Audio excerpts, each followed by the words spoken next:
আহ উস্তাদ, গন্ধটা তো পাল্টা গেছে।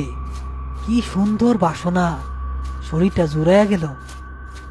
কিন্তু উস্তাদ, লাশটা যেন ক্রমে ভারী হইতাছে, মনে হইতাছে কাঁধে পাহাড় নিয়ে আসি। সাবধান সেলিম, এই গন্ধ ভালো না। এটা নিশির ডাকের লক্ষণ। ও তোরে ভুল বুঝাইয়া ক্লান্ত করতাছে, যাতে তুই ওরে নামাস। খবরদার, নামাবি না।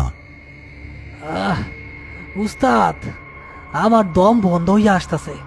মনে হইতাছে আমার বুকের হাড় ভাঙা যাইব। আহ আমি আর এক কদম আগাইতে পারবো না উস্তাদ, একটু জিরান দেই।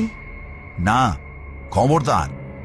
আর মাত্র আধা মাইল সহ্য কর সেলিম। আহ না উস্তাদ, আমার জান আগে, আমি আর পারবো না। সেলিম আর পারল না। আরিফের নিষেধ অমান্য করে সে পেছনের কাঁধ থেকে খাটিয়াটা ধপাস করে মাটিতে ফেলে দিল। খাটিয়া মাটিতে পড়ার সাথে সাথে চারদিকের ঝিঝি পোকার ডাক বন্ধ হয়ে গেল। এক অদ্ভুত নিস্তব্ধতা নেমে এলো। আরিফও বাধ্য হয়ে সামনের দিকটা নামালো।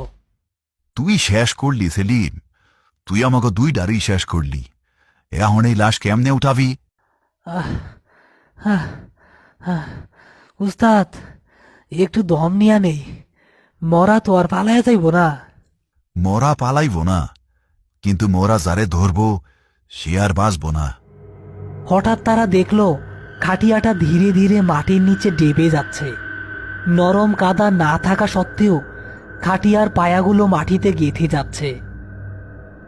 উস্তাদ, খাটিয়া তো ডাইবা যাইতাছে। তারা দুজনে মিলে খাটিয়া ধরে টানাটানি শুরু করলো, কিন্তু খাটিয়া নড়ছে না।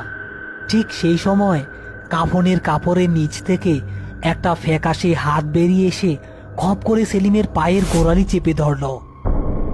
আহ ওরে বাপরে, সাপ সাপ! উস্তাদ উস্তাদ, আমারে সাপ কামড় দিছে, সাপ কামড় দিছে।